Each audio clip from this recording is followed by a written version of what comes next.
Say it again. Say it again. Say it again. Ooh, and we're live.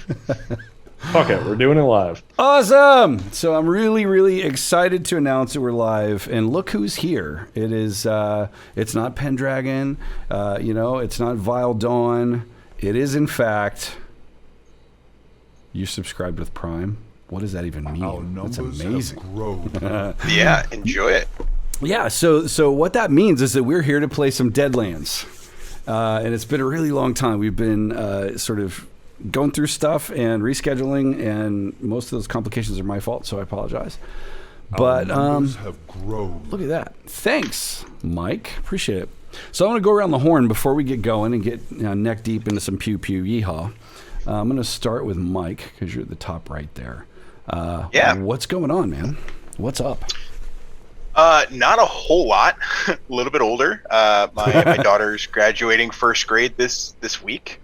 My other daughter is now 8 months old, and she's learning how to crawl, and she'll be into the workforce by the end of the year, hopefully, start bringing in some income. So, yeah, that's really been about it. Just actually, no, I take that back. I've been working on a lot of projects, like little side gigs, and I'm particularly excited about one that I'm doing right now. I'm building out a whole theater room for a client, and we literally stripped the walls, and I built a riser and ran all the electrical and all that other kind of stuff. So it's been a lot of fun to get out and actually start building things with my hand again. So that is amazing, That's man. awesome. Very cool. Yeah. So you build stuff. So you come build some stuff in our studio. Would you do that for us? Absolutely. Yeah. Yeah. No doubt. We're looking to put a vocal booth like right there. Hey, I know how to build vocal booths. Yeah, I know, right? You've got some context, so that's awesome. Well, we're glad you're here, and nobody's rescheduled yet. The night's young, so I'll move on to Len. Looking fabulous as always. How are you? And what in the hell have you been up to?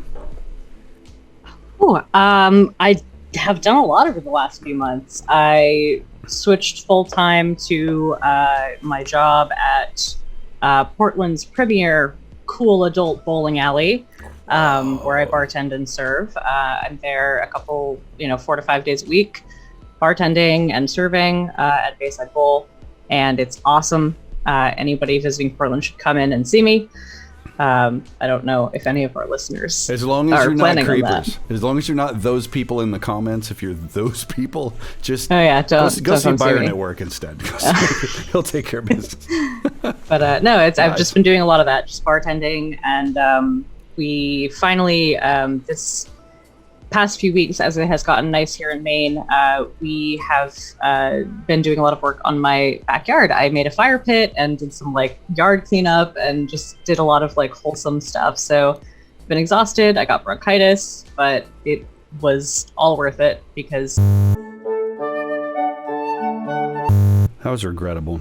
I think this little box, I have to use our main studio gear, I think, for this campaign and this campaign only. But all right, so just in case it was jittery, I'm going to torture you with that wind up so I don't have to go record it like I did the one time. When last we met, our posse were preparing to make their well-earned departure out of Maggot Gap. That was until the preparing was interrupted by a tall, dark, and sinister sumbitch by the name of Ichabod Lamore. Now, after quite a bit of jawing, it became evident that the posse's plan to interfere with Chuck and Buck Futley's continued quest to become the root of all evil, well, it lined up pretty well with the aspirations of one secret society called the Agency. Seems the mysterious fella had been given the honor of deciding if his cohort should assist the posse, or if he should eliminate the threat and claim the map for themselves. Of course, before they reached any understanding, Ash had shot old Ichabod a couple times, once in the foot, straight through the boot, and Dobbs just about had his heart torn from his chest after a little tussle. In the end, Lamore handed over one dizzying bit of truth. The map on Dobbs ain't of this place, and there's only one way to get where you need to go. But before we talk about Grave Hollow, I do believe old Dobbs has himself a bit of poetry to share. Byron, take it away. Don't break the audio this time. Try not to. Yeah, this is a little different than maybe the words that Dobbs has put down before. Something about that near-death experience, wondering whether he was going to see his friends again in the morning sun. So Dobbs kind of wrote down some stuff, more a statement than a poem, I guess, in a way. But he calls this the hollow. What makes a man? The absence of a mother's touch, the hard scrabble realization of loss, the anger at the world for a missing father's love. What makes a man? The hollow. The discipline instilled by force of will, the recklessness of a whirlwind of emotion, the search for a purpose in a world full of nothingness. What makes a man? The hollow. The emptiness of the eyes of those who choose not to notice him. The hard calluses on his hands from work done for naught. The tears and pain in the dark forest of loneliness. What makes a man? The hollow. An outstretched hand when he lay in the dirt with only the sky as a hat. A shoulder for strength when defeat kicks him in the teeth and the blood of revenge tastes like iron. A hail of lead and determination and righteousness when evil makes it stand. What makes a man? The hollow. These words leave but one last box in the devil's due. What lifts me up? Your love. Wow. That was really deep for Dobbs.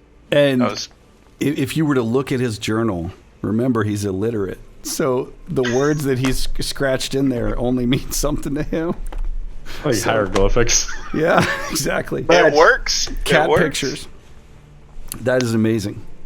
Thank you for that, Byron. That is awesome. I may have the undead cowboy have to come back around and voice over that like James Earl Jones style for you. Amazing. Cool. So you have traveled for quite some time. You've left Maggot Gap behind. You've traipsed through the desert, exhausted all of your supplies, and it's getting to the point where you're having to rely on your keen survival instincts, which for you is generally moving from town to town as quickly as you can, getting your next meal, your next drink. It's beginning to seem completely hopeless. The sound of the wind is starting to sound like voices. And you realize now that you're so far away from anything that you may very well die here.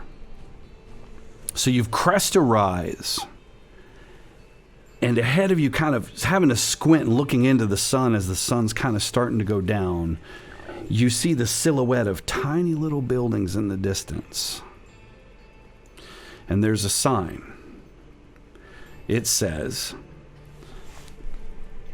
Grave Hollow. Sorry, I was just about to burp really loud. It says burp. It says Grave Hollow. The sign itself is just parched. The wood is separating, and it's just kind of barely hanging there with the hemp rope. And you kind of vaguely make out what seems to be a trail headed that general direction. You guys are all together. So where's what's Dobbs' situation as the camera pans in and the sun's kind of blasting? I love the cat's butthole. That's so fun. It's amazing. Don't stop it. That's great. I'm going to like dub in like a circle around it or something. Like a light. I picture at this point, if we've been riding so long, that Dobbs is probably just walking with Murph kind of dragging behind him. Okay. Yeah. And you just probably trying to stay out front, prevent anything from getting back in case we run across something, whatever. Dobbs never wears a hat, so like he's probably got his head's sunburned as hell. His bandana up around his face. Got it. What about John? What's John doing? I mean, with the duster and hat, it's probably like sand crusted almost at this point for walking so long and dried out. Probably down to the last cigarillo, maybe just burning at the nub at this point, just trying to get the last bit of it before we get there. Just looking for rest at this point. Awesome. Yes, you're trudging along, and I have to think like you kind of step, and there's a sort of scorpion that runs away from your footfalls. Ash, what are you up to? fending off my my horse. Wait, do we get horses? I don't even know if we have horses. I'm going to assume you must We're just have. walking. Yeah, I'm assuming you've rehorsed, I would have to think. But to Byron's point, I think after this level of journey and having a ration water as you are, you got to be very careful to not overwork the horses. Yeah, so I think Ash is probably riding a little bit ahead, just kind of taking point, scoping out the landscape, looking for anything that's moving. Okay, give me a notice check as you're doing that. You're kind of riding along, smoking your little special cigars. They're so slim at this point. They are like the tiniest little pinpricks of cigars, as John was saying. Let's see how the dice are going to behave. What is that? I don't know. I can't. I have to turn on the 6 and 7. Yeah, I had to turn on the light mode because they haven't fixed that yet, where the highlighting makes the text illegible. I love dark mode though; it's so dark. Yeah. So actually, that's a reasonable enough success. So the one thing that strikes you've ridden into a lot of towns, Ashley Butcher, and the one thing you always look for is where's the biggest plume of smoke rising up that's not a building burning. That means food. That means alcohol. It means music. There is not one bit of smoke above this town whatsoever. It's still. And you do see movement, and that's what drew your eye, but it's a tumbleweed. She just coughs super loudly as she snaps to, maybe even like pull a gun out at the tumbleweed and then just Yeah. Nice. Nate.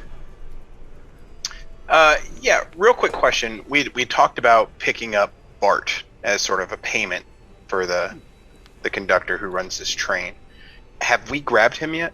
I had forgotten that detail, but I will say yes, because you have to have him. And he is actually... How? Will you tell me? What have you done with him? So Nate is a man of integrity.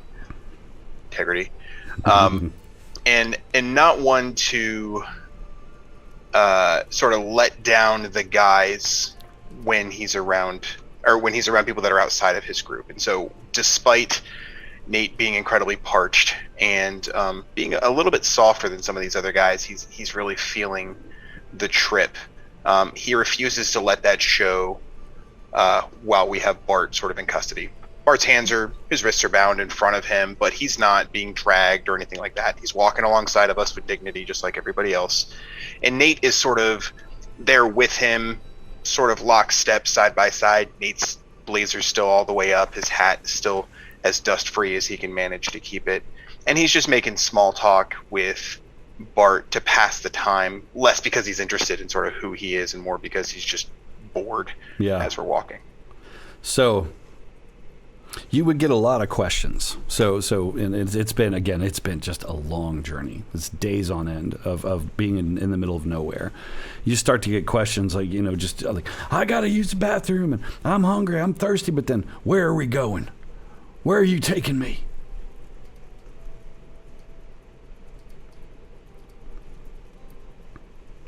Are you asking me? Yeah, Yes. that's the kind of stuff. Yeah, he would just forever off and on, just kind of like, Yeah. You got to be honest with me. I got money. I got money. I got gold. I could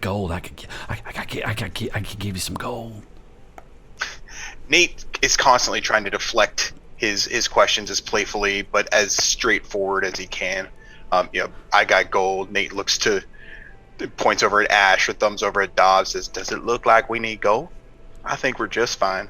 Or when he asks where we're going, like, well, if you'd like, we can stop and dig a shallow hole. You want to do that? Are you ready for this adventure?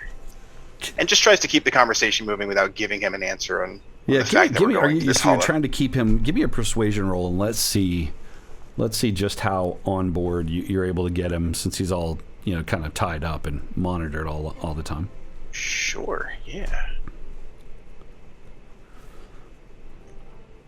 Wild dice saves you on that one. Yeah. So your constant companionship. It's almost like that. was it the Stockholm syndrome or whatever, where you start to kind of bond with your captor. He's very much there. When he's parched and thirsty just beyond belief, you're always the one to give him that little bit of water or that piece of jerky to quell the gnawing in his gut.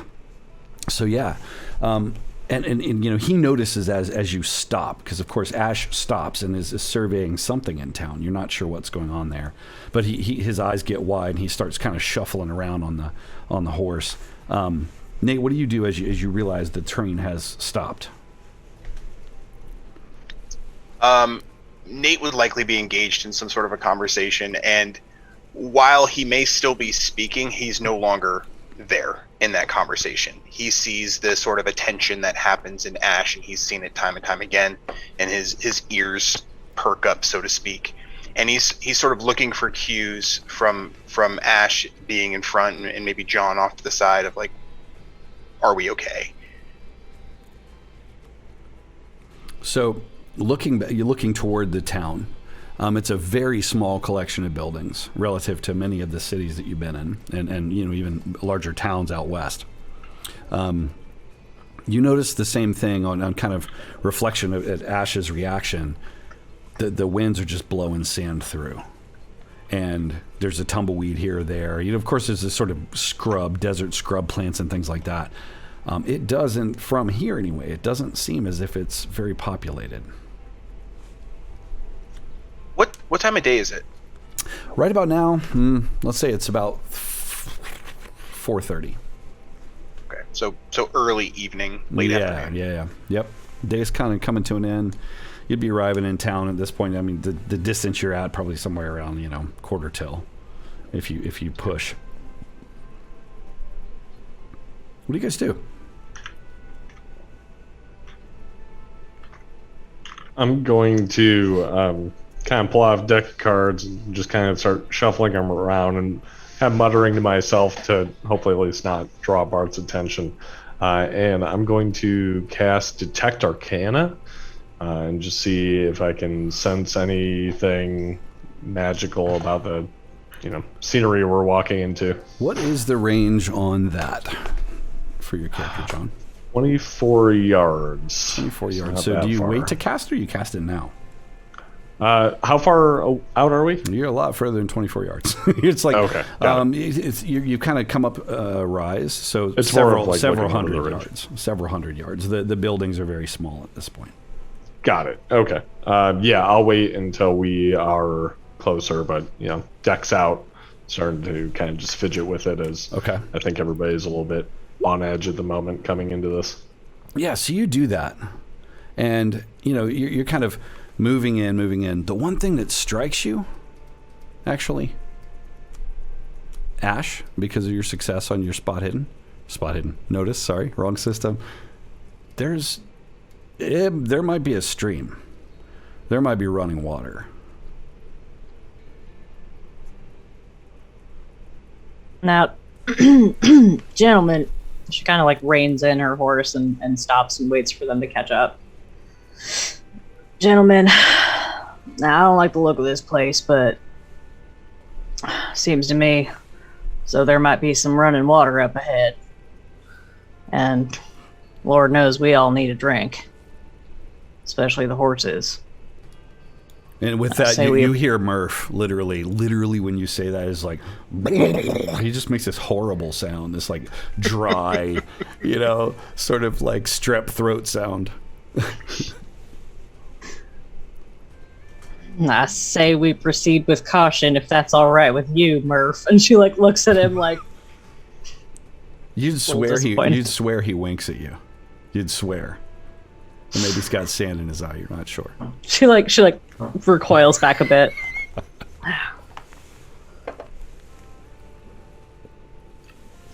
So tell me about proceeding with caution. So the kicker is, as you get closer, it does appear as if there is sort of a fence, if you will, around the town. Let me show a map here.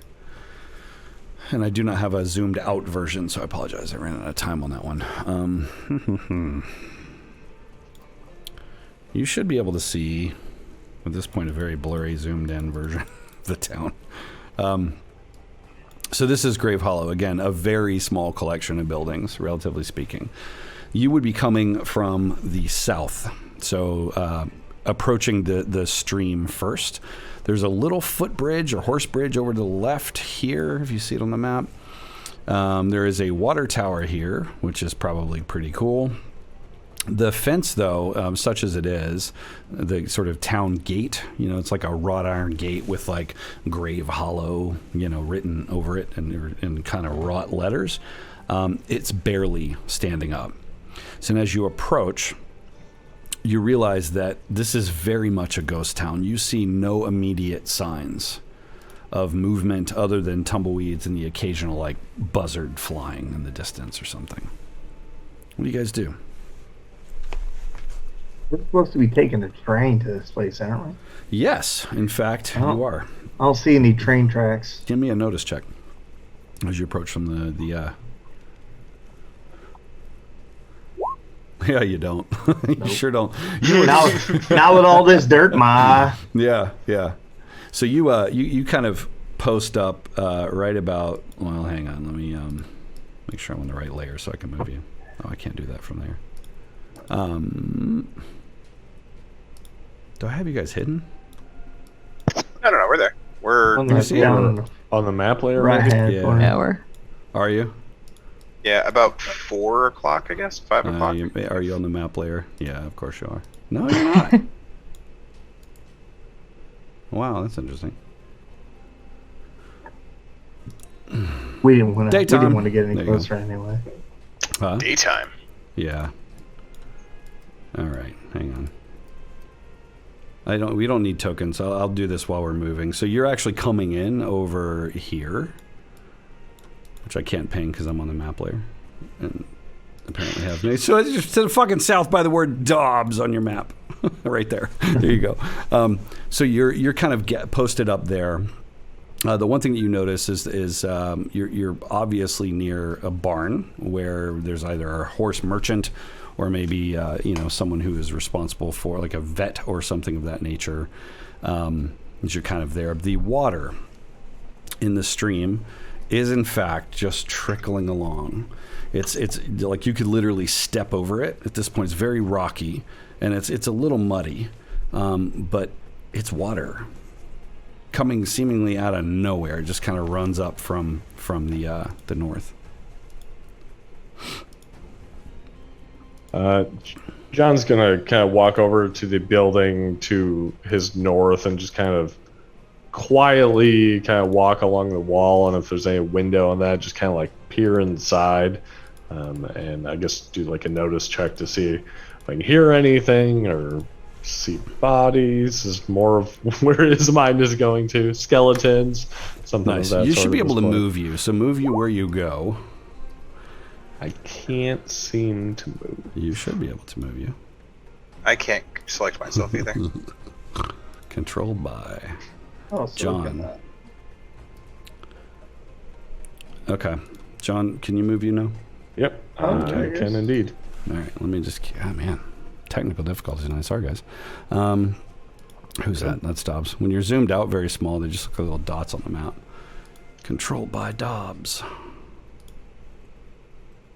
Controlled by Ash. Interesting. I think mine was fine. Yeah, I was going to say yours does appear to be fine.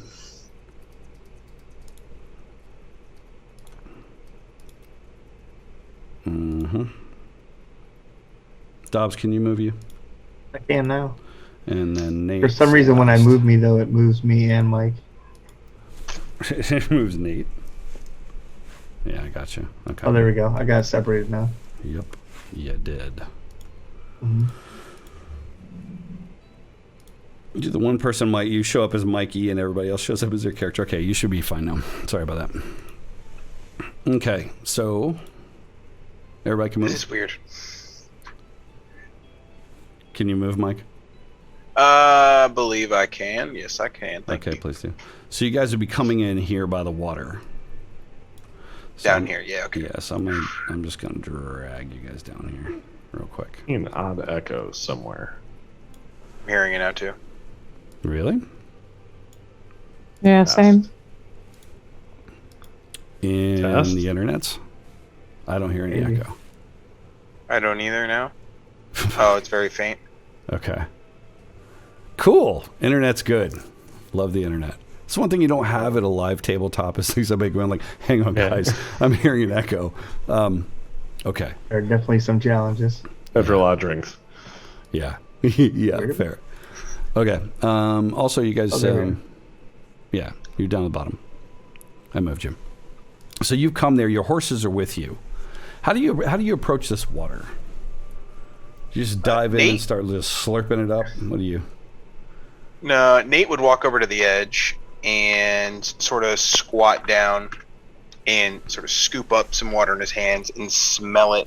He's smelling for any sort of like copper or iron or maybe sulfur that might be in the water. This could come from a mine somewhere. Give me a notice check. That's a good... Fantastic. Give yourself, I'm going to say, just you're pretty seasoned here, so I'm going to give you a +1. So, Nate, it smells just too clean. You've got the silt, like you can see it, like especially as it settles in your hand, right? And you know, kind of, it just smells so like a mountain stream. It's got that crisp, clean, I mean, you know, clean by these days standards, water. Nate, that sun must have gotten to me. This is the freshest water I have ever seen. And he starts splashing the dust out of his eyes and wiping his face and getting his neck all kind of cleaned up. You do. John. I cast Detect Arcana Okay. on the water immediately. As soon as he says that and seeing this town, I'm like, there's clean water. There wouldn't be a ghost town here. Tell me what that looks like. Tell me as you're casting this and give me an idea what that looks like from the camera's perspective. Yeah, it's more of just kind of fanning the deck out, and there's kind of a green haze that kind of, as I fan out the cards, kind of emanates out forward, almost like a sonar, goes into the water. So you're doing that just as he's like splash on his face, right?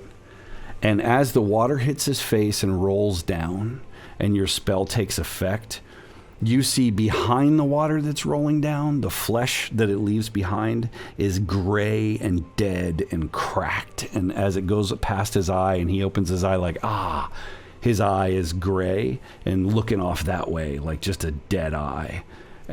And yes, there is something definitely enchanted about this water.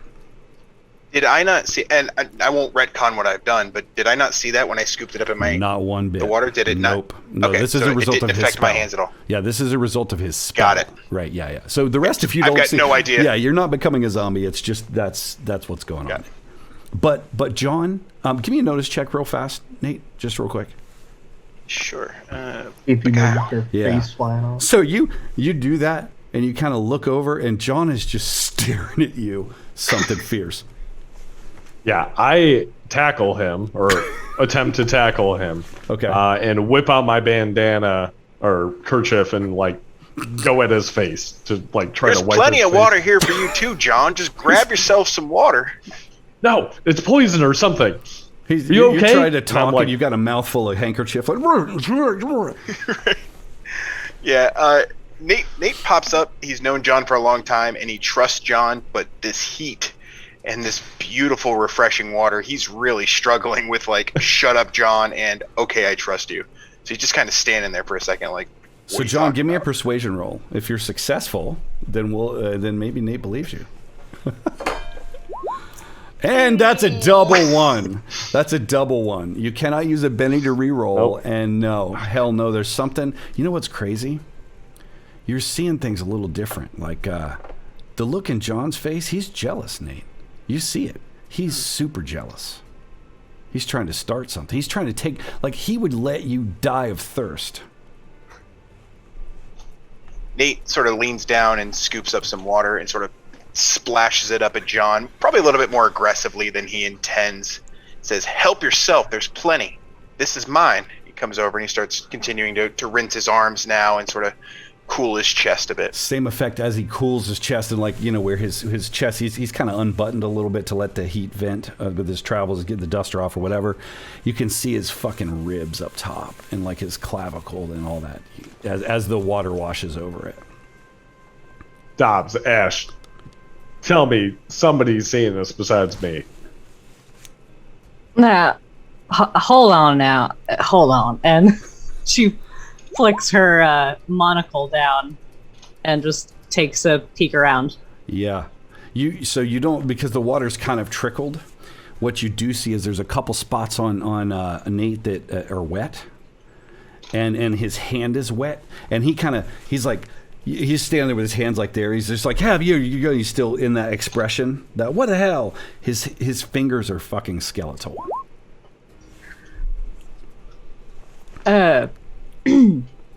Nate, Mr. Nathaniel Clifton. The full name. Uh-oh. Yeah, where's the middle name's not out yet, at least. Son, you got something on your hands there. It's looking a little... You know, maybe don't touch the water anymore. Don't do that. As much as I want to... Oh, sorry, go ahead. Oh, no, as much as I want to just dive right into this here stream, don't... Something's spooky here. So Dobbs, they're there. They're having this conversation, right? And you're kind of looking around and you're trying to feel it. Right about that time, Len's horse plunges its face in the water. And it's just like, like drinking like a, it is absolutely parched, right? These animals are dumb. And I will literally put my arm around his horse's neck and push it back out of the water. okay, so you're hearing this. Okay, give me a fighting roll. Give me a fighting check with the horse. What kind of fighting skills does a Fighting horse check with a horse. Oh, Only Dobbs. okay, No. okay. Dobbs probably trips and falls in the water. Is that what happens? You tell me. Oh, Yeah, I think so. I Okay. think I try to like push it and probably fell. Yeah. So you get your arm around this thing's neck and you push backwards, but the mud and stuff, you just kind of slip down and just swoosh in the water, and kind of it splashes up on you. You look over with the monocle in, and John, you with the other, and like you could just see his arms where they're really wet. Or just complete, you could see the bone and just the sinew and the meat, you know, that kind of thing. And right next to him, as if nothing had happened, the horse kind of looks at him like, what the fuck? And then just like, what do you do? They're all looking at you now, Dobbs. I mean, I'm putting a handkerchief over my hand, or gloves, handkerchief over my hand, and trying to grab him, but like delicately, but Okay. still grab him. Okay. I think Ash is going to dismount and let her horse drink as much as it wants to. Okay. This is a new horse to you. It's not your favorite by any means. I don't know what happened to Succotash, but it's not my sucker, so... This horse here is lime bean. As Dobbs is sort of splashing around, Nate sort of takes a healthy step to the right. Like, this is my section over here, and he continues doing what he's doing. So, right about now, you just out of the blue, you suddenly hear this voice from somewhere in these buildings. Don't you drink the dad's water! The Lord commands you, do not drink of the devil's juices! And running out from right around these two buildings, waving his hands frantically and wearing the outfit of a preacher, although it's clear that he's putting his pants back on. Frazzled, looks like he's been here a long time, hasn't had a haircut in a very long time. He does generally keep himself kind of manicured, doesn't have a really long beard, but he comes running toward the water. Strangers are not welcome here. Who are you and why have you come other than to die? He says. I'm sorry. I love your faces so much. I missed them. I'm looking at this guy with the monocle. Is anything weird? Yes. He is wearing a wooden cross around his neck. And what's really crazy is with that thing, you can see just this like ambient energy, like the force or whatever. It's devoid of all. It's like an absence of energy. Probably just start walking out of the water like towards him. Okay. Just like, chaps and all, just kind of slapping it. I was like, the last preacher we ran into, I had to throw him off a cliff, so I ain't got time for no funny business. Are you deranged? You come here seeking wisdom, or are you lost? No one comes to this hollow. No one. Other than to die. Can we back up to the devil's juices part? You're shouting this from across the water at him. Okay. Also, as this preacher guy's talking about coming here to die, how is Bart responding to this? Like, has he just come to this realization, like we brought him yes. to death? He's literally, now that you look, remind me how you had him restrained? Just his hands are bound. Everything else was free. He was free to walk alongside of us. There's a bit of a rope tied to one of the horses, but he couldn't get far. Okay, so yeah, he's running. And just about then, you said the rope's tied to the horses. Maybe it's kind of to his, and he's just tugging, and the horse is like, "What the hell?" And it happens to be, let's say, Len's horse, who has drinking of the devil's juices. These waters are cursed.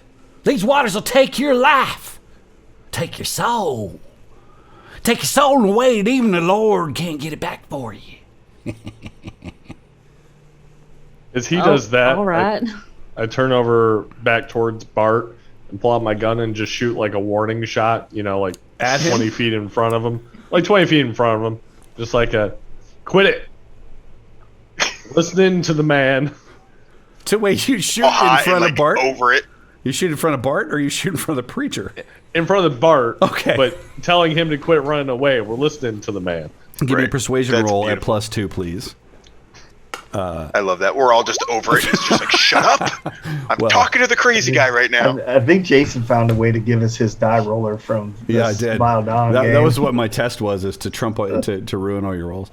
No, so you shoot, and he he's there kind of nodding and obviously acquiesces to you're about to kill him. He's at the end of a rope and he's having trouble getting loose. Anybody else say anything to Crazy Preacher Guy? I'm still walking towards him. Okay. Yeah, he's not Nate backing down. Go ahead, Nate. Sorry. I would say Nate's stopped splashing, but he's still got, his wet handkerchief, and he's just sort of like, what the hell is this guy talking about? As he's trying to, cool down. Yeah. So, do you feel it, boy? He calls to you. Do you feel the devil's juices running down your chest? I feel your juices running down my chest. He says, Whoa, now. Everybody, hold on. Dobbs, please. Sir, Ash is like, she definitely has her rifle out at this point. It just appeared in her hands. Yeah. But she's not pointing it at this guy. She just kind of has it up, resting. She's just like, now, hold on. Everybody needs to stop saying the phrase devil's juices, because that just makes me uncomfortable in many ways. Listen, doesn't matter if we're lost or if we came seeking anything in this here town. We're thirsty and we are tired because we have traveled a long way. Now, if this water isn't safe to drink, do y'all got anything over yonder? And she inclines her head across the stream and she's addressing this guy. Give me a persuasion roll.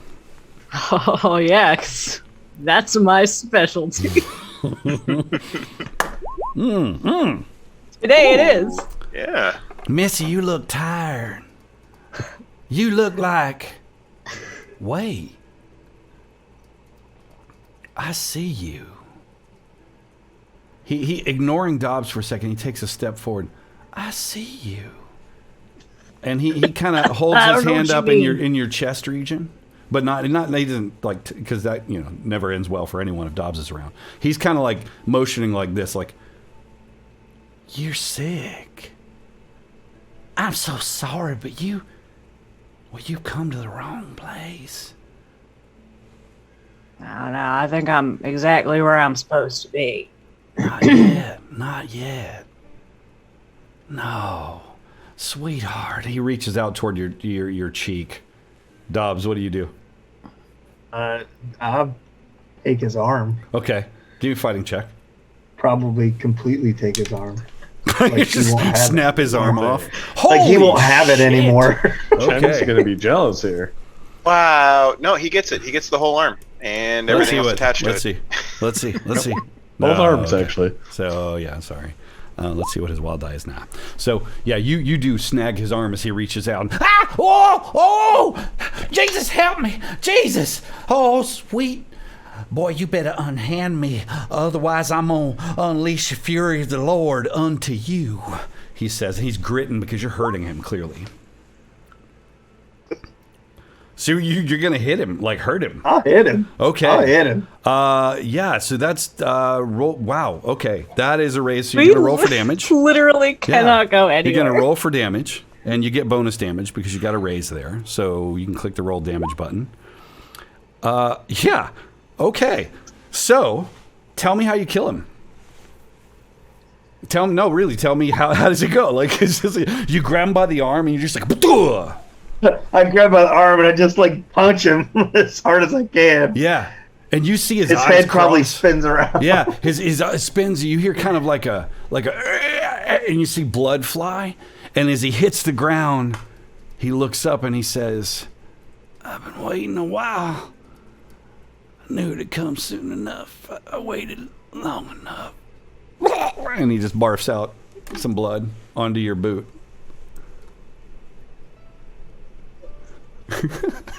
What? Okay, so Hobbs, we didn't find out about the devil's juices.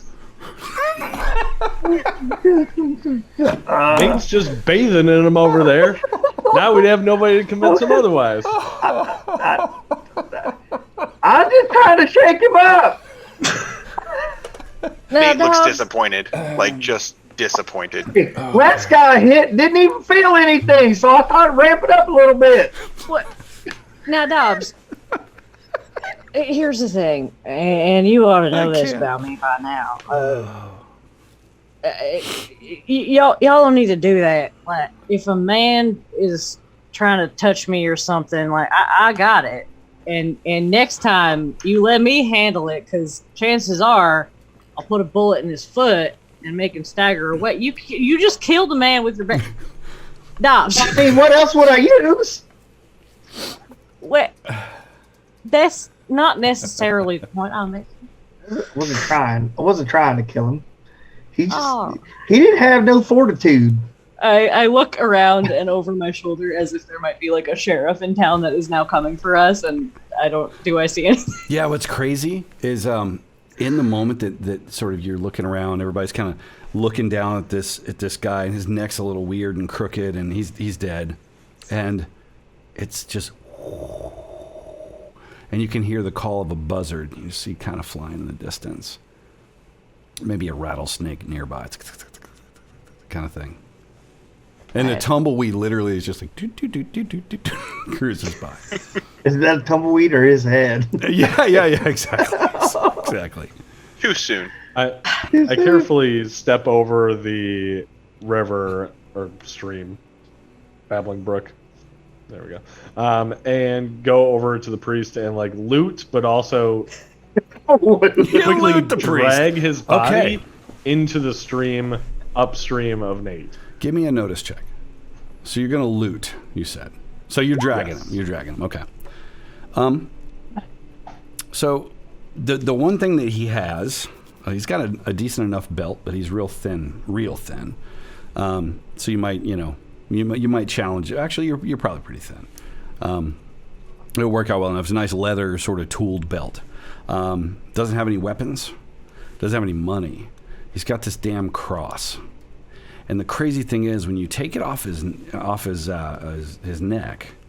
and you're kind of being discreet about it and checking it out, like, oh, what is this? You realize that, like, as you're looking back at the water and seeing that little glow, when you hold this thing up, it mutes it. Your magic doesn't work around this thing.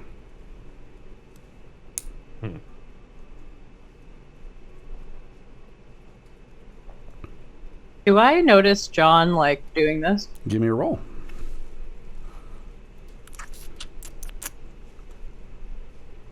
Yep, you sure do.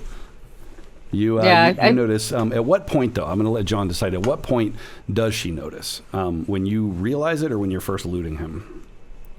I would say when I'm kind of holding it up and like looking back at Nate, because my intention is I'm going to throw this body in the creek to get him to at least, hopefully, not be in the water anymore because gross. But as soon as I pick it up and I'm looking back at him and I'm realizing I'm not seeing anything, I think my first instinct would be, oh, this stopped it from happening, until it like starts to dawn on me that I don't have that connection anymore that I have had. And that probably makes me go pale because I've relied on this connection for years. Yeah. So that's what you notice, Ash. That you see this kind of he's lost.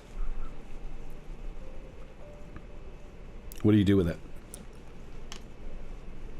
Now, John, you keep on doing this thing with your face where you look at the thing and then you look at the landscape and then you look back at you all right there, son. Do you approach closely, or do you shouting at him from where you're at? Because he's dragging the body away. So you try to get close to have this conversation? No, I kind of shout. I feel like I'm still kind of near Dobbs. Yeah. Sort of like still maybe looking at the blood stain on the ground, like. I toss the cross to Dobbs and I say something either ain't right with that thing or maybe something's disagreeable with me in that. But maybe Dobbs, you need this more than I do after this moment. Priest is the first. Haven't gone that far previously. And I just start hauling this body into the water. So I did notice that when this man was still living, and he had that cross about his neck, he seemed a little bit, I don't know, empty.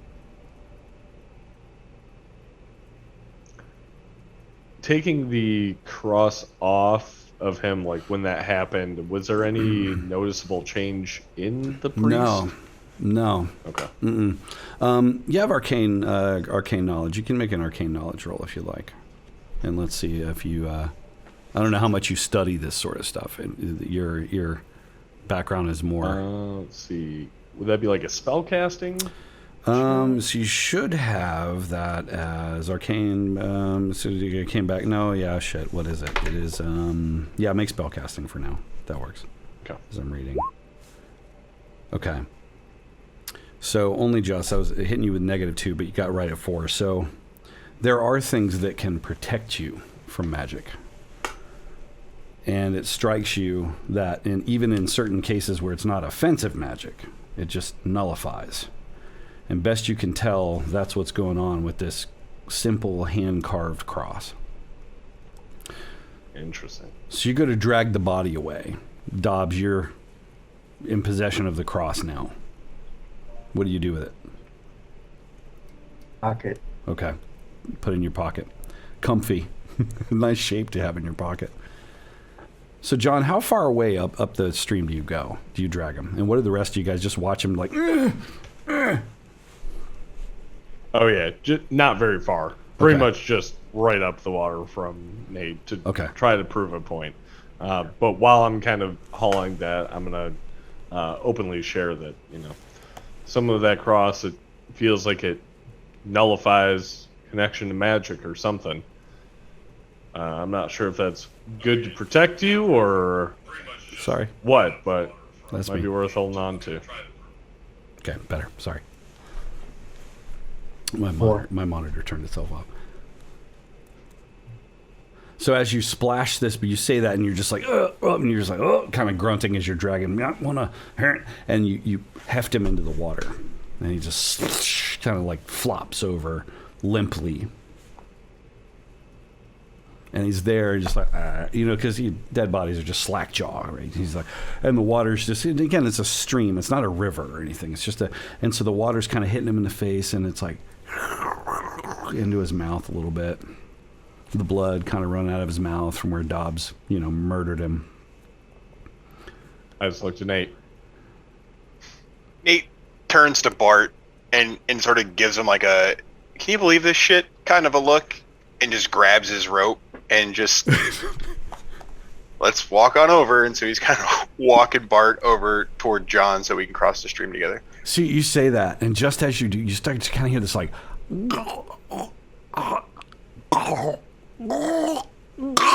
as the water, and he's like coughing it out.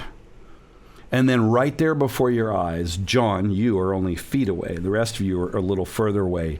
You watch him completely, his physical body dissolves before your eyes. Just, but not like acid, more like weird, vaporous.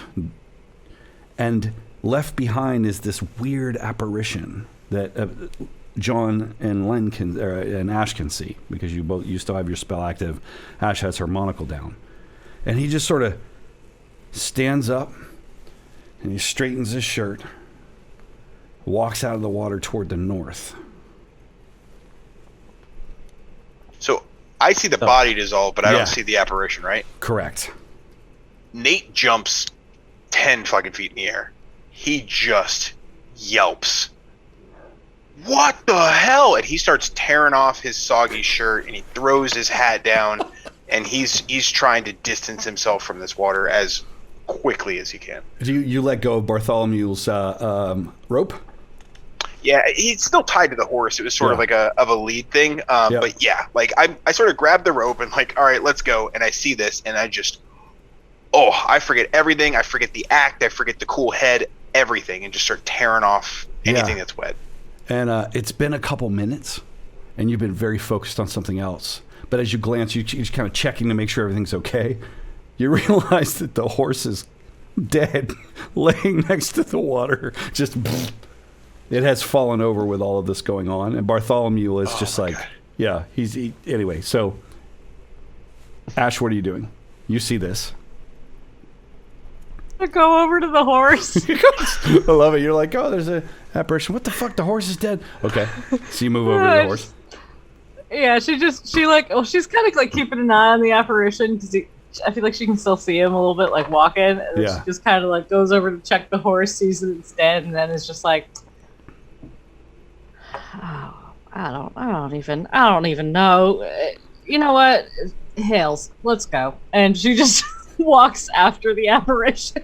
Okay, so you kind of are assessing this. You see Ash turn and walk toward the apparition. Dobbs, what are you doing? So you've killed the bad good guy, the good bad guy, whatever, the priest, bad good bad guy, the reverend, bad guy. I guess I'm just gonna walk into this town and try to find like some semblance of go to maybe the building this guy came out of. Okay. So you're gonna head that direction. Which was like over this way, right? Okay, no problem. Do you guys want to take a quick 5 nature break, whatever? That's good. Yeah. Okay. Cool. Good. So I'm gonna let it roll.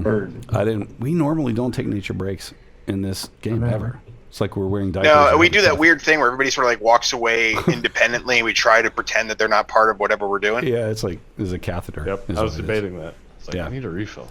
Nice. We'll be back in a second, guys. And I guess I'll make a nature break sign for next stream. Yeah, get one of those hold menus. All right.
I can't hear you again. Yes. I was just rambling. There you are. I was going to say, we step away for a nature break, and I realized our viewer count went up. So maybe, I don't know, maybe we should go away for another 10 minutes, get a pizza or something, to see what happens. Hey, guys, Take thanks a for few tuning minutes. in. We just took a quick break, enjoying a Brewdog Elvis IPA in honor of my French Mastiff, who's also named Elvis. That's what makes it cool. I am enjoying a Miller Lite, but I've got a very cute beer koozie on it, so Dude. Yes. That's awesome. also in honor of Elvis, because Yes. they leave us too soon. So my stepson, or whatever, brings beer home from college now. It's really weird. He'll bring like a whole giant cooler full of beer home, so his roommates don't drink it. And what is going on there? We haven't But then you do Often get to kind of drink now. it, so connection issues. Thank you, Roll20. Hello. It should be working. Damn, I was last. I do know that Roll20 was going offline for a minute, I think. Hopefully not right now. That would be horrible. So, okay, there we go. We're back. Alrighty, who's back? Everybody's back. Thanks, guys. So I was just mentioning we went to Potty and we had some new viewers, so thanks for hopping in. Let us know who you are in the chat. Say hi. We're going to get right back to this, though. So, only moments ago, for those who didn't see it happen, Dobbs punched a preacher and killed him, quite on accident, we assume.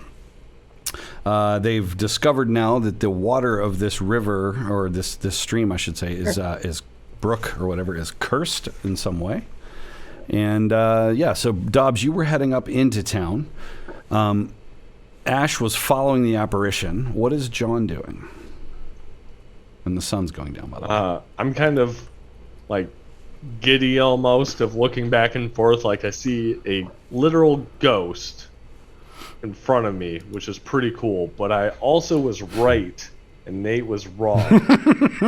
So I kind of keep looking back and forth. I'm like, Nate, I'm gonna make you pay for that later, but there's a ghost here and we're following that. Yeah.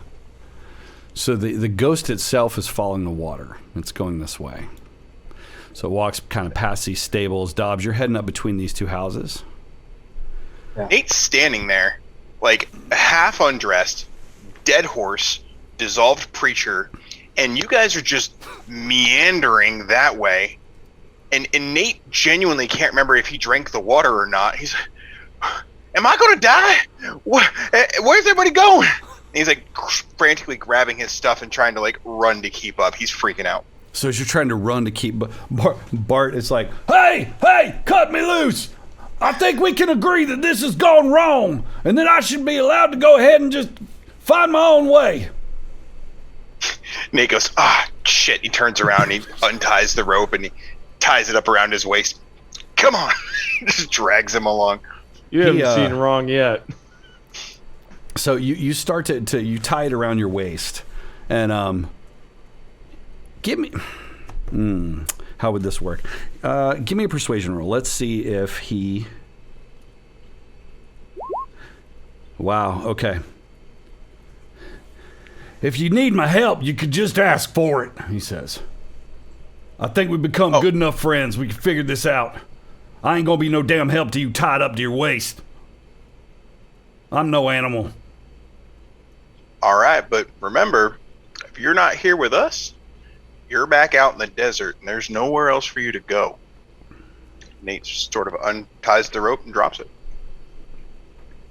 He's got all this hemp rope attached to himself, and his hands are tied. So he's just like catches up to you, but he's dragging the rope behind him.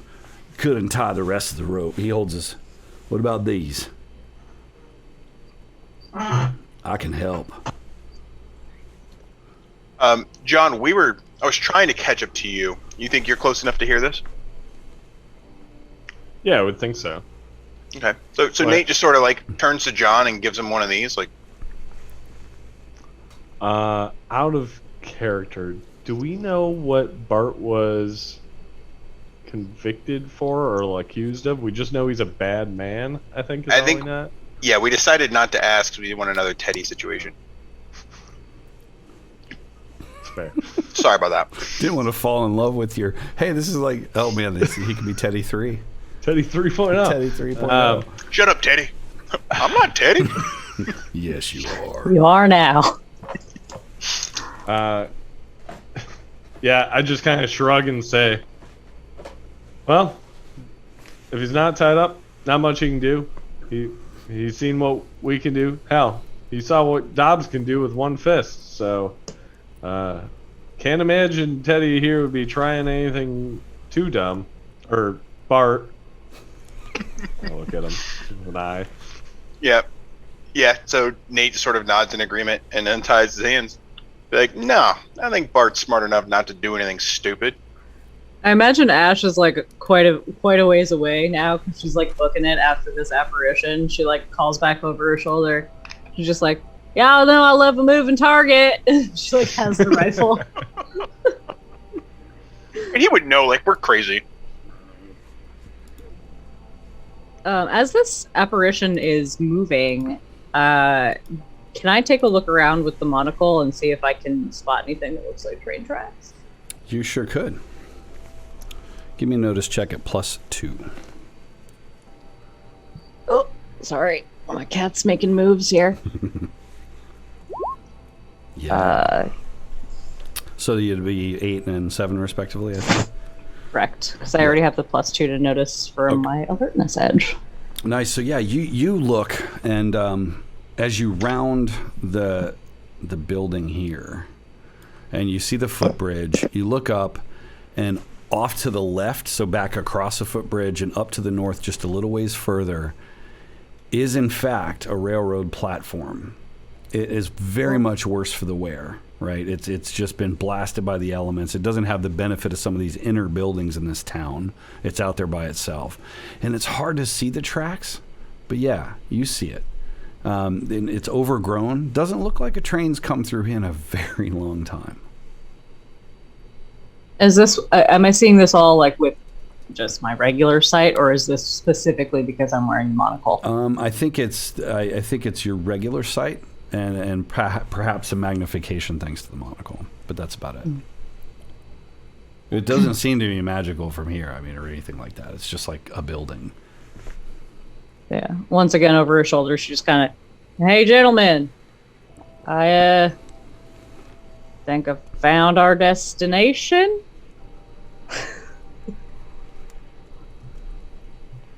So Dobbs is over here.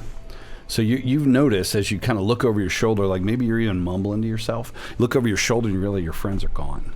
Like they're together, and you are by yourself between these two buildings. So basically, you've got sort of a ring fence. It's completely dilapidated at this point. Looks like it might have been just some livestock storage. What do you do as you approach? Not sure about the building on the left.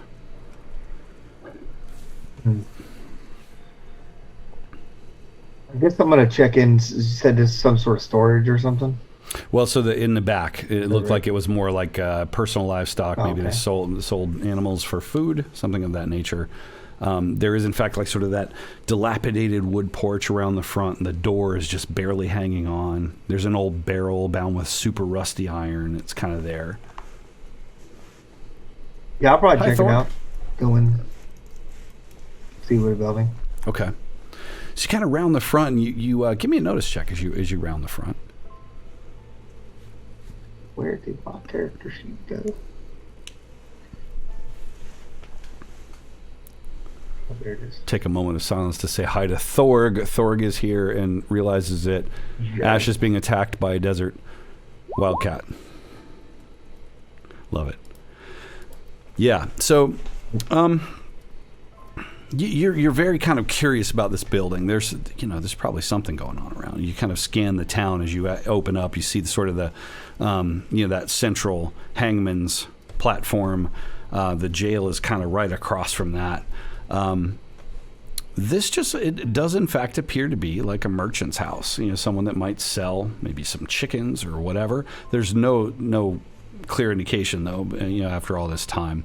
The front door stands open, and you kind of step up in the footprints that you might have noticed. Very kind of sizable room. front room. There's a sack on the ground. It looks like it might be stuffed with corn husks, like a mattress on the floor. There's a little pail of water. Clear signs that somebody's been here more recently. You can tell that much without a successful notice. What do you do? Probably intrigued about the water. So they'll probably go in. Okay, you step in. Kind of look around for the water. Yell, hello? Anybody here? Give me a listen check. Listen. Or I guess that'd be noticed, wouldn't it?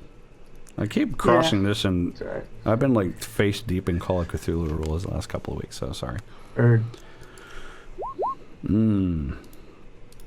Nope. Yeah, you call out, hello? It's so quiet. Well, no one answers, so Yeah, I'll no one probably go answers. and investigate the bucket. Yeah, you step in, you look. First of all, you think you got it. Like, you think it's a waste bucket where you kind of glance in there. No, it does look like some clean, cool water. There's a Bible there, and you notice it's really well worn. And then near the Bible, there's some little scraps of paper, and you don't read much, but there's like little notes. And you do recognize one word, when, and it comes up a lot. I gather those up. Okay. Just kind of shove them in the pocket of the Bible, the pages of the Bible together, so that way, if I carry them, I wouldn't drop them. Yeah. Looking around, it's clear, so you can smell the faint scent of urine, like nearby, not right where you are, but somewhere nearby. Yeah. You don't smell any feces. Maybe you had the sense to go dig a hole for that, but maybe it was just outside the door. You're just thinking to yourself, how depressing, right? There's nothing else here. It's pretty empty. Yeah, absolutely. Some of the furnishings and stuff in here have just been kind of smashed, and you do notice there's a little fireplace there that obviously has been feeding bits of wood into from the furnishings and whatnot. Keep himself warm on the cold nights. You haven't really seen much in here, so I'll probably go back out, see if I can't see with them. Give me a notice check as you step out. I should stop making you roll, because very soon your bad luck will roll out. You will run out. Oh, there it goes. Okay. So with a raise on your notice check, first of all, you notice two things. When you step back out, it's like you sort of snap back into some reality. You hear town noises. You hear people around. It's also getting dark. I didn't remind you, it's kind of getting, creeping toward evening. Right. And as you step out onto the porch and are looking for your friends, you hear this kind of chuk, chuk, chuk, chuk, chuk, the sound of like shoed feet in sand approaching. Little feet. You're kind of a little laughter, just this cute little. Just stand to the side. Okay. If there's any shadows or anything there, just kind of drift back into the shadows. Give me a spirit check. Nope, JPG. There it is. Yep, there's spirits. You checked. Yeah, exactly. Yeah. So you feel this really odd sensation, Dob. So first of all, it gets a little cold as you kind of press yourself against the wall and you're just looking around trying to figure out what the hell's going on, right? You're just kind of looking around, and you feel this prickling sensation like just these goosebumps just in one little area of your arm. And it's like these tiny fingers trace your hand, and you hear the laugh again right next to you. Yep.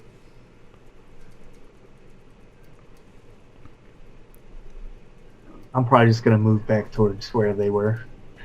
I'm just gonna get out of there. So you're kind of moving out. That's kind of creepy. I'm out. So I'm gonna.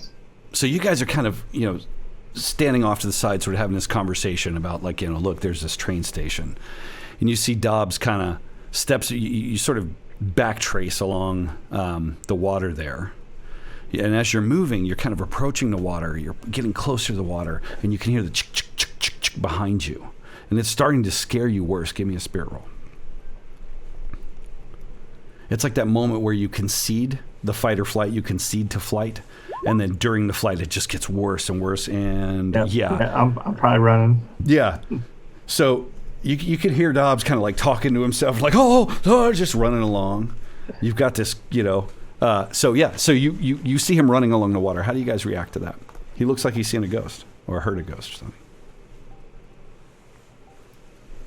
It's funny because we had just gotten done threatening Bart with big tough Dobbs. Don't you bother running because this guy will kill you. And then here he comes screaming and arms up. So like, don't do anything stupid. And we turn and here comes Dobbs. What's wrong with you? I don't want to go over there no more. Don't go that way. I don't know what's up there.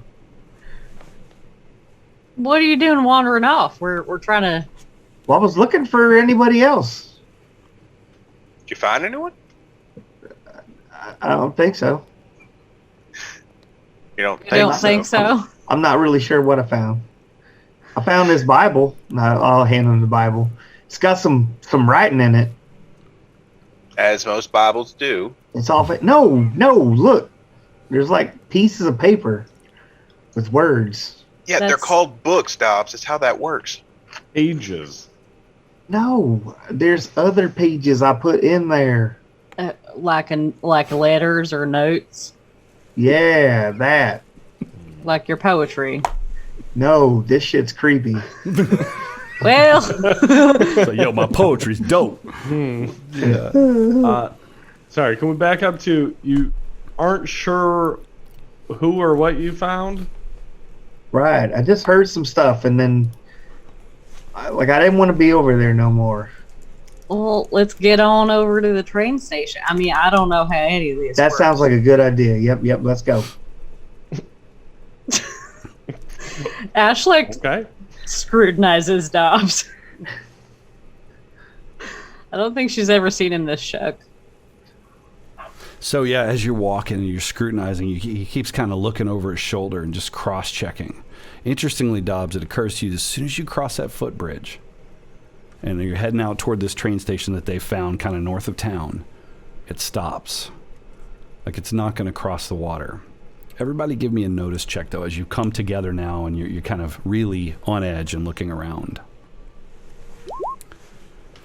Wow, I'm picking. I noticed Nate. the shit out of whatever I'm it is. picking Nate. Here's what's fucked up, Nate. So you see, here's the messed up part. So you notice this train station, and that's obviously your destination, and you pick up on the same things that Ash did. It's overgrown. There's no way a train has been by here in a decade. No way. Like there's a cactus growing right in the middle of the train track. Right. But as you what catches your eye is the water. It stops just north of the train station. Like, stops. You don't know where it flows from. You mean like it flows and stops, or no, it just it flows from there. Like it's flowing. Yeah. So it like flows from there, and you're not sure what to make of it. It's very close to this train station.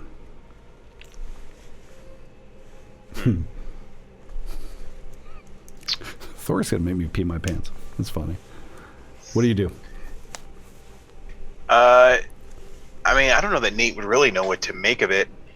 He would probably call out the fact that the stream just sort of appears, and it doesn't come from like a larger oasis, and it doesn't really appear like it's coming from an underground cave of some sort, though I suppose it could. And knowing obviously that this is body dissolving water, Nate would sort of point over there and be like, that looks like where the water starts. Interesting.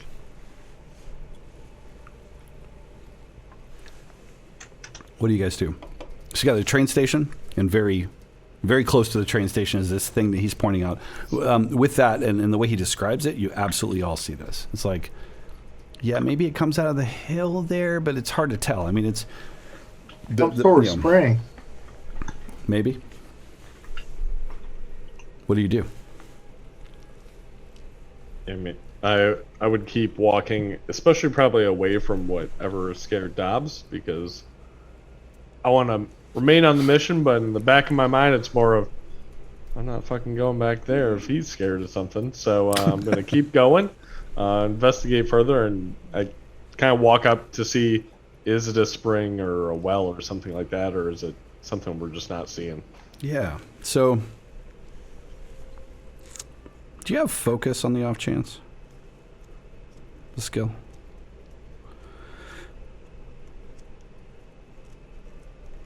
It's under spirit.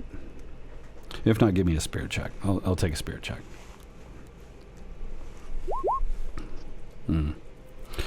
So, John, as you approach, you're kind of... I'm going to assume that your spell... It's been a while, right? Your spell is probably done. Yeah. The water is coming out of an area in the earth, but it's not like there's a hill there. It's more like there's just this aberration in the earth, like rot, like a sore that's just like cracked open, and it's just bellowing forth this water. There's no pus. That's a different campaign. The hair on the back of your neck, the closer you get to it, stands up. You feel like you're at a crossroads, like stuff starts to get really strange. The smells shift. That smell of desert air suddenly starts to be sort of humid and mossy, right? It's all wrong the closer you get to it. Goblin Cave TV is here. They have raided us, and they brought 4 people. Roll for initiative. We're doing this fucking thing. Yeah. Hey, guys. Thanks for coming. So what do you do with that? Oh, boy. I'm going to try to put on a brave face, but casually take a couple steps back, and hand is no longer on my gun. It's on my deck of cards, and I just kind of start murmuring to myself, there's something not right with this place, and I just, on the highest alert I've been, looking around for something's going to happen. So what are the rest of you? So obviously you would see this. And I'll take notice checks from Len, and Nate was pretty... Yeah, Nate.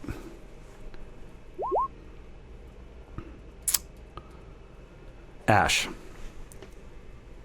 The closer you've gotten, you're trying to kind of sort out what the hell he's talking about, right? This sort of like, oh, look at the ground. And you feel the same thing. It's this intense feeling of just disconnection. And you glance over at the fucking train station. There are people there. You like cannot believe your eyes. The rest of you, as usually, she makes a noise or whatever, and you see the same thing. There are several people milling about this platform.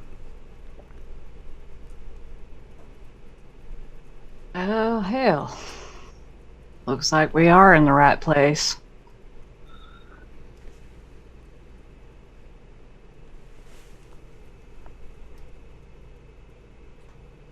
I see, John, you need to get a deck of cards so you can do your thing. Yeah. Yeah, what do you do with that? I'm trying to think of who we're trying to meet. What was his name? There's a conductor. Yeah, we were going to meet the conductor. I don't think we got a name. You're not really sure what time the train arrives because We were told midnight. the very useful NPC that might have helped you out a little bit just got his head ripped off by a pissed off dog. Sorry, I'm not bitter. I'm not bitter at all. And did the apparition that I was like loosely following, did he make his way to the train station, or? Yes, in fact, he gone? did. Yes. So I'm thinking you kind of, to bring you guys back together, assuming you kind of stopped and chatted, you watched him out of the corner of your eye make his way to the train station. And with that revelation, Ash, you're looking around. You see him leaning against a post. I shimmy on over to John as he's, I imagine, still pretty confounded by this weird spring. And I just kind of like nudge him a little bit. I nod my head towards the apparition that I followed. And I say, now, John, I do believe that we are in the right place, and in fact, one must be of the dead or undead persuasion to board the train, as Ichabod did tell us. So it, we are. This is all beyond me, but we are indeed in a ghost town, and I do believe we are at a ghost train station. I slowly turn my head, and just the dawn of realization, hits my face, and I just pull out my flask and drain it. Yes, I do believe you're right, Ash. Ash looks so cross that you've drained the flask without offering her any. What? Ash, give yourself an extra Benny, please. Draw from the Benny deck. Yeah. What do you do? You are standing at this point, right? So you're kind of near this fissure, this wound in the earth. And then there's this train station, which now that all of you are looking back at it, it is eerily not quite so dismal. It's functional. Although the track is still very overgrown, but that place itself seems to be like projecting the life form or the life force of the entities that are there. As you watch, there are numerous, and it's almost like there are more gathering. Is there any recognition, or can they recognize us? Like, are they acknowledging us at all, or our presence? You don't see an indication of it. Okay. As yet. I think we were warned about this, though, if I'm not mistaken. Somebody give me a spirit roll, please, for old Bart. I got it. He's going to be 1d4. All right, His slightest. Watch a wild die give him like a 27. Okay. All right. So he you see him shaking. Nate, we got to leave. This ain't natural.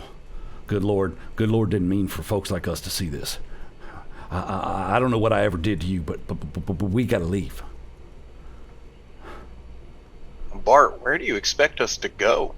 Well, where do you? This is all there is. What do you mean? What do you mean? This all there is? I'm looking at ghosts. There's nothing but desert for miles and miles around us. We ain't gonna make it anywhere else. But where do we? What do you intend to do? There ain't no trains coming through here. Look at the track. It's overgrown. If there's no trains, then what are you afraid of? Ghosts! Don't you see it with your own? Don't you see it with your naked eyes? Right there. And it's like as he points to Ash's point, they're just like one of them just kind of looks past you, just doing its thing, moves over to the corner of the platform, lights up a pipe. Does it look like he's bothered by you? Persuasion roll at -3. Yes, it does! All right. Well, your wild dice got you at -3, so that would be, yeah. So, I don't know what you said. You said that you set me, that you would wind up setting me free. That I wouldn't be in jail no more. And then, I mean, I would like to go back to Mega Gap and go back to jail. Is what I would like to do. Sure. The next time we're headed that way, Bart, we'll take you right there. I'm gonna pray for it. I'm gonna pray. He kind of starts to whimper a little bit. He's like, "Dear Lord," he kind of mutters to himself as you're there. And what are the rest of you doing?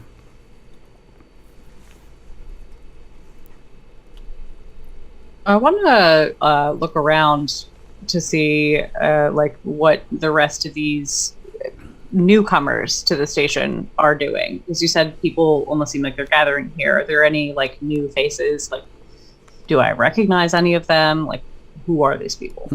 Give me a notice check. Let's see what you notice. Let's see what you figure out about them. Ooh, Ash. There it is. Yeah.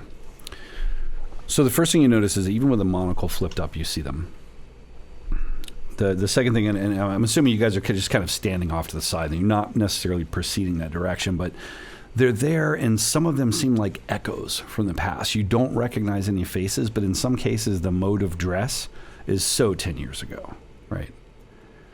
You do, in fact, recognize the priest. He looks a lot less worse for the wear as he's there waiting.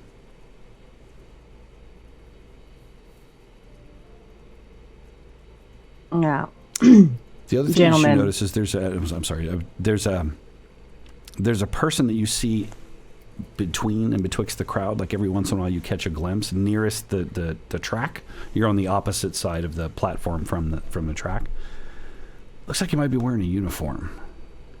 And he looks really worse for the wear. Even from here, he just looks sunken and tired, and he's got this weird kind of green glow around him.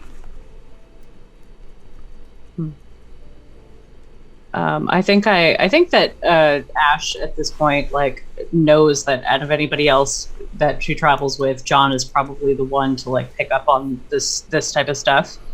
So she kind of like again like nudges him a little bit, like elbows him, and is like, hey, "Y'all see that? This entity over here." Maybe we should have Nate go talk to him.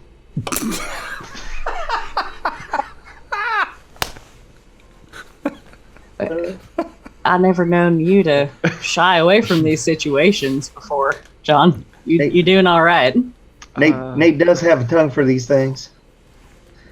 Yeah. And for this is the first time I want to mark this. Sure. One of the first times that Dobbs has ever not volunteered to jump in front and beat the hell out of whoever he needed to talk to, so he'd be more agreeable.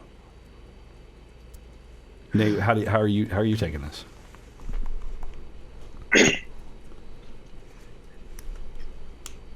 Nate is really putting on an act. Like, he is scared shitless, and he's trying to keep Bart calm because he realizes if Bart dashes away, like, we're gonna have to drag him back, and I really don't want to do all that.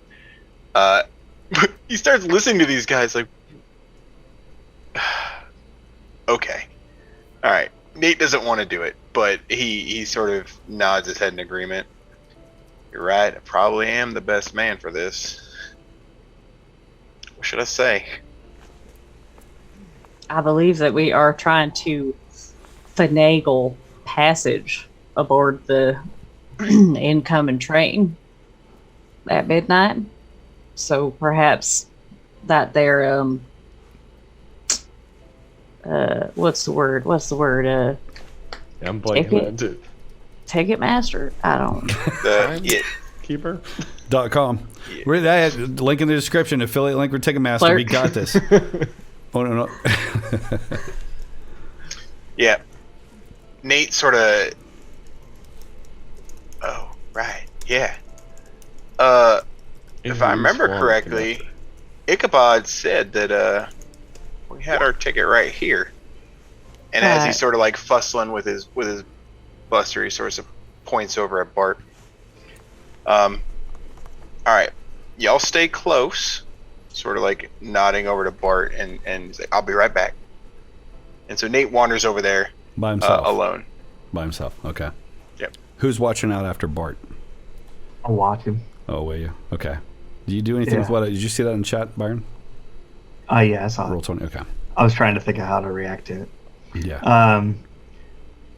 So he'll probably look at Ash and be like, I know we're relying on him to kind of speed this along and find out what's going on, but I get the idea we don't got much time. Look, it's nearly midnight. And just Right. moments Right. ago, though, it was like, if I'm elapsing time correctly in my head, GM brain, like 6:45. Time's My fucked up shoes here are probably too. still soggy. Yeah, time's really messed up here. Is So you're- that Go ahead. we sure that it's near midnight? Like, You look at the moon, it's massive. And you're just like, whoa, yeah, it's close. Ash checks her possessions to see if she had drank any alcohol that was on her person to account for the time loss. Yeah, she might have, but I don't know. Yeah. I pull out my Ghost Rock pocket watch. Ooh, handy. Check the time. It's never wrong. What's crazy is the hand is going tick, tick, tick, tick, tick, tick, tick, tick, tick, tick, like no, or like tick, tick, just metronome. back and forth, and it's skipping a couple, so it's something's wrong. Maybe you fell on it or something. You know damn well you didn't fall on that thing.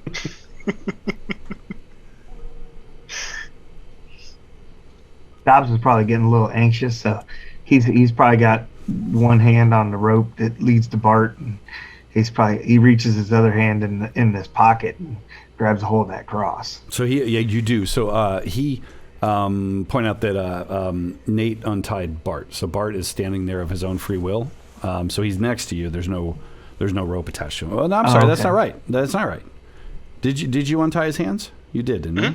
Okay. Yeah. Okay. I untied his hands with this sort of passive threat of if you run, Dobbs going to beat the hell out of you, and then Dobbs comes running around the corner like a little girl. Yes, but anyway, so you reach down and you touch that cross. You ever felt when you're digging in the dirt as a kid, and you close your hand on a bug, and there's a little against your fingers, against the palm of your hand? It's uncomfortable here too. You get that impression, right? It's just it's nervous. You're watching Nate as he walks away, and you're feeling your heartbeat, and you're just your faith. I mean, most of you are probably generally religious people, except John, because he's John. So Nate, you arrive at the platform. The first thing that you notice is the smell. It's this sour smell of dirty skin. Not rot, just tired, unwashed filth. And as you're walking up, no one notices you. You arrive at the steps. And you would think most people would look and see newcomers. Well done. Yes, you're just Ash is back there pumping the bullets in the weapon. You step up to the stairs. It's kind of wooden stairs leading up onto the platform. It's so bizarre. They don't see you. Are you the ghost or are they? So Nate notices this smell, but just like his charming personality in all of his situations, he does his best not to show that he's smelling it, as not to offend. He has no idea how these things would respond if they were suddenly offended at something that he may do. And sort of leaning into that like a very strong gentleman, he sort of pulls his hat off his head as he slowly steps up the stairs. We saw a man in a uniform. Is he the one that was leaning up against the post? Yeah, Ash pointed one out. He's been making his way around as you've approached. Okay. So what you're going to do as you take your hat off is give me a fancy spirit roll. Got it. Let's do the spirit. Wow. Somehow, where do you find your faith, Nate? Where does it come from? How the hell do you hold it together?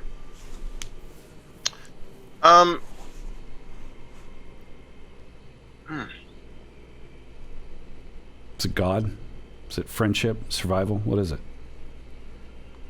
It's probably survival at this point, right? Nate is a survivor, and frankly, if these guys die, he's as good as toast anyhow. So he's doing his part for the better of the group, for his own survival. Yeah.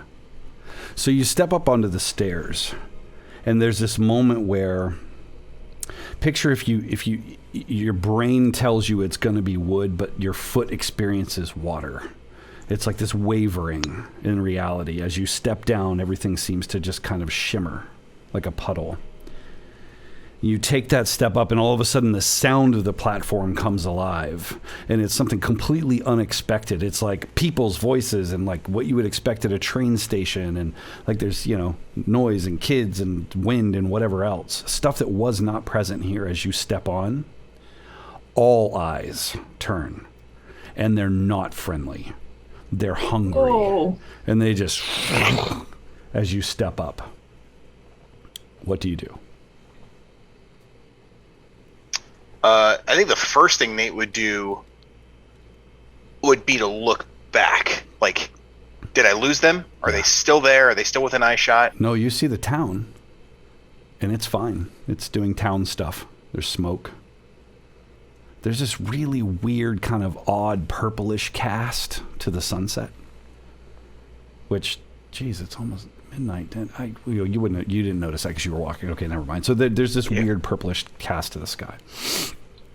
What do you do? Do I see these guys standing there, though, or have I lost them? Your friends, no, they are gone. You see no sign of them, and they have, yes. I don't want to go to ambient chill out music. What the fuck? Sorry, I had to go back.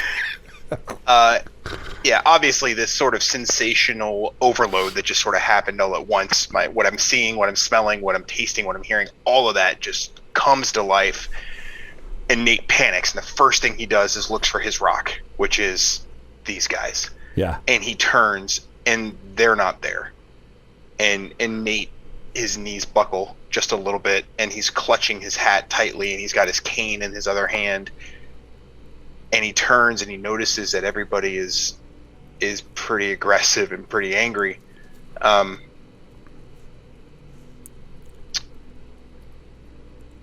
still think he would look for the ticket collector, as looking for that guy to patrol and try to focus on him and not pay attention to all these other faces, because he's got a job to do, which is to get us on this train. So you see him. He is literally just, in your view, he's just kind of rosy-cheeked, looking pretty okay. Everybody else suddenly has shifted the other way. It's like this flip of a coin. He's there doing his job. He's got his hat. He takes a ticket. He reaches over and pats this kid on the head, and the kid is just like looking at you, right, with this like fucking, you know, he's not even paying attention to the conductor. He sees you, though, and immediately starts moving your direction. As he opens his mouth, like his words, like reverse reverb, if you're familiar, like before he says anything. Where are you headed, stranger? He says.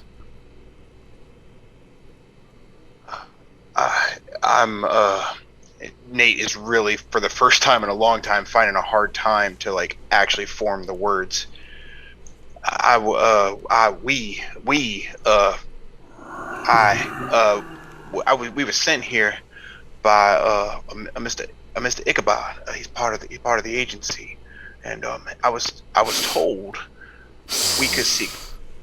Your breath is that of the living. He smiles, and though he's rosy-cheeked and pretty still, his eyes shift. The living do not pass here.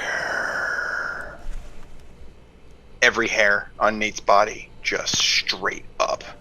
His face couldn't be any more gaunt than it is. Through the burned leather skin of the hot sun, you can still tell there's no color left. He sort of doubles down. Sir, Mr.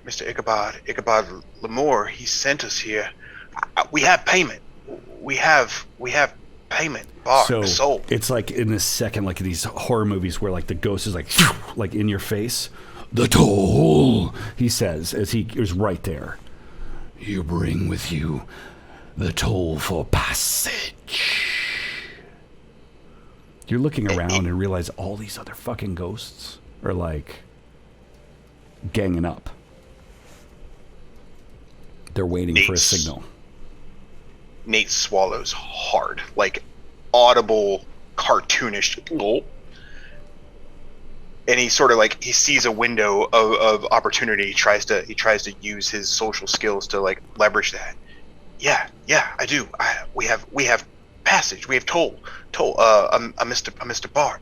Mr. Ichabod sent him with us for you, so that we could seek passage. We just don't want no trouble. We just want to get on the train. He leans in right next to you, right? Like so close. You feel the cold, and it's like a wet cold. Bring him to me. And he blows, and then suddenly you're at the stairs. Yeah, Nate couldn't get the fuck out of there any faster. He doesn't even see the guy. Yes, sir. Yeah, right away. And he's just like whoom, running back. You guys saw him like very cautiously creeping to the station, and he's coming back like a bat out of hell, trying to scan the line, looking for you guys, and head right to you. So what's crazy is what you saw was he stepped up on the step, and he stood there for a minute. And then he turned and just fucking is running back. So you approach. What do you do? What do you do as you run back up to them? He gets over there, and he knows he's about to freak out Bart. He's going to try not to, but he doesn't even like he can't form a sentence in like a clever sort of a way. So, the payment, we can take the payment, we can get on the train. The conductor there, that conductor there, he said we got the payment, we can go. Extra Benny, Mike, please. Thank you. That's brilliant. I'm like getting chills. Keep going. Sorry. Yeah, he's just kind of like motioning like we don't want to keep this guy waiting. So he's going to let us on the train. He's going to let us on the train then. Yeah. Yeah, he's gonna let us on the train here, Bart. And Ash like takes the rifle off her shoulder and just like makes sure everything's good. Then looks to Dobbs, looks to John, nods. I believe what the lady there says. It's time to go, Bart. I kind of grab his jacket and kind of push him forward. Spirit roll for Bart, please. I got him. I'm not doing it. I don't want to be held responsible for... Oh. Okay.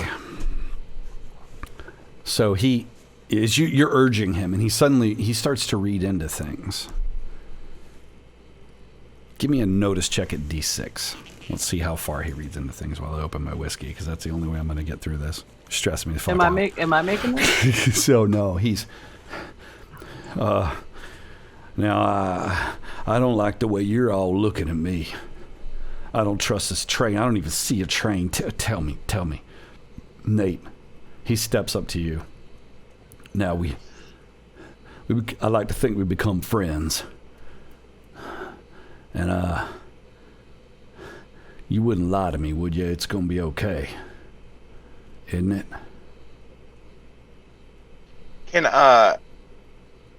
Is there like a keep it together? There is you can use spirit for that. Keep it together. Yeah, you're trying to play cult. You're trying to play cult right now. That's amazing. Yeah. I think so. In this moment, right, Nate got really close to Teddy. That was a terrible idea. Nate has played this game with Bart to get him to sort of come along, but he has tried not to grow attached. And in this moment, he sees a human being who he knows he's about to feed to the lion, and he's being asked not to lie. And so Nate is going to take a second to sort of steel himself to see if he can answer without a shake in his voice. Never name the livestock. I love it. No. Faye, you can spend a Benny if you want. Remember, you got him. Yeah, let me spend a Benny. I've got one. It matters to him, right? Yeah. Yep. Yeah, I want to be able to answer him honestly, but Nate, I don't know. All right, let's do this one more time, Spirit. Okay. Wow. Yeah, so you steal your jaw and what do you say?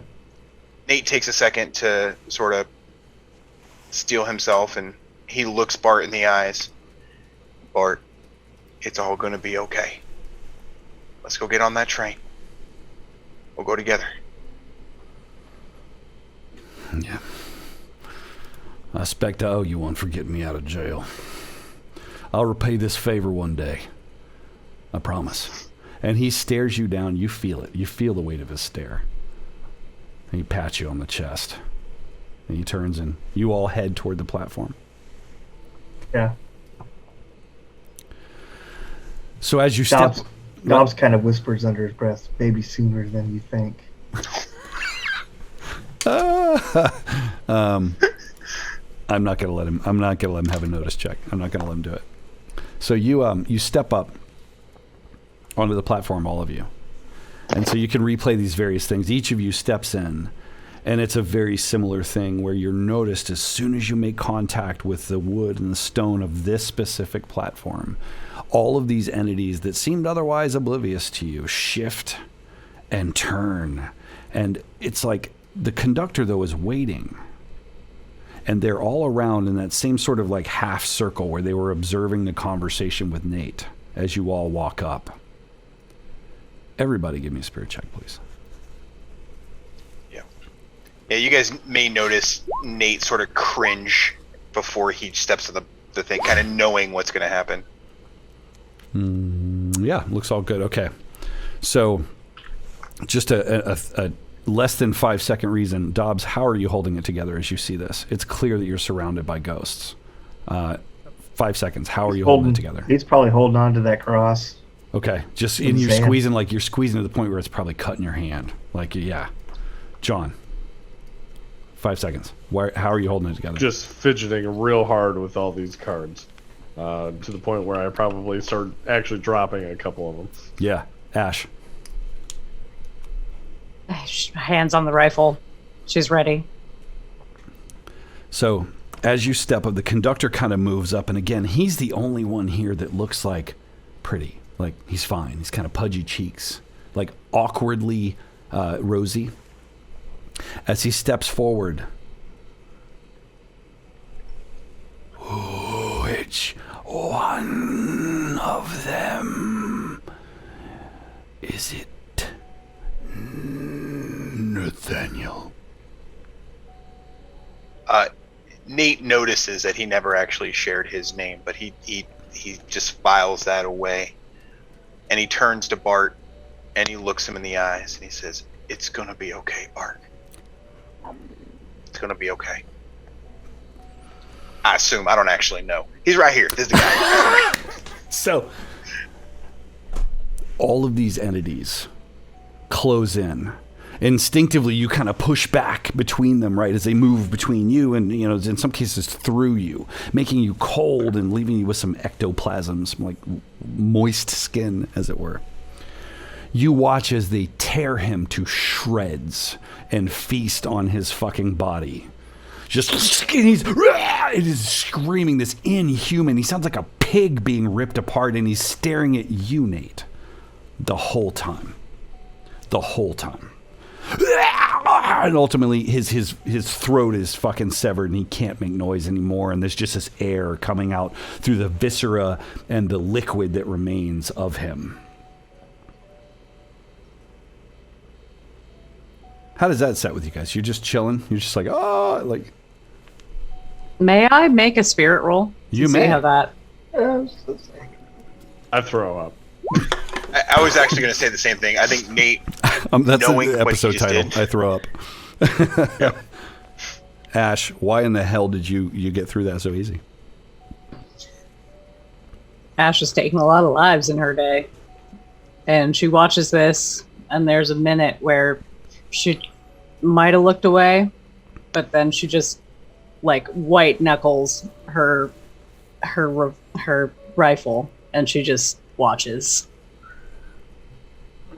What about you, Dobbs? So you're the outlier here, I think. You failed. So as that begins to happen, Dobbs is just kind of staring into space, and he pulls his hand out of his pocket, and the camera kind of pans down on his hand, and you can see the leather thong and the cross in his hand, and he just kind of opens his fist like this and lets it go, and it just slow-mo like falls to the deck Covered and in blood. bounces, covered in blood, and he says, "I knew you were never there."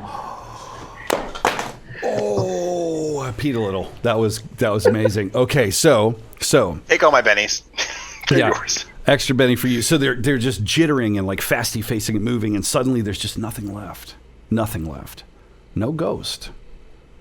But what's crazy is like in the chaos of it all, suddenly there's a lull. And there are people around you. And they don't look particularly hungry. And they look completely oblivious to you. You can see the shoulder of the conductor's uniform rounding the corner. Like he's done with you. And you're here. You all see this sort of the town. There's animals.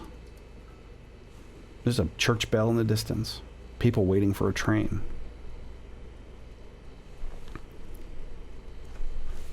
And then you hear. I waited for this all day. Oh, shit, what? No, I'm sorry. John God damned Ivy. How do you react to that? People are parting, like, oh, geez, that sounds hostile. Like, oh, there's women in dresses with the little hat things, and just like, oh dear, like I'm not want to. Do I recognize the voice? Give me a smarts check. You may. You do, like chillingly so. Chillingly so. Yeah, his name is Lefty Hauser. And last you saw him, he had your bullet in his head. Old Lefty Hauser was Lefty Hauser and the Dread Seven. And old Nate made this joke. I guess he's the Dead Seven now. I had hoped we'd meet again. Yeah, immediately unbuckling his guns. Yeah, immediately draw my gun and spin around. Like so you spin around, and he's like, woo, woo, wait. And the seven appear, and that's where we'll end the stream. Right there.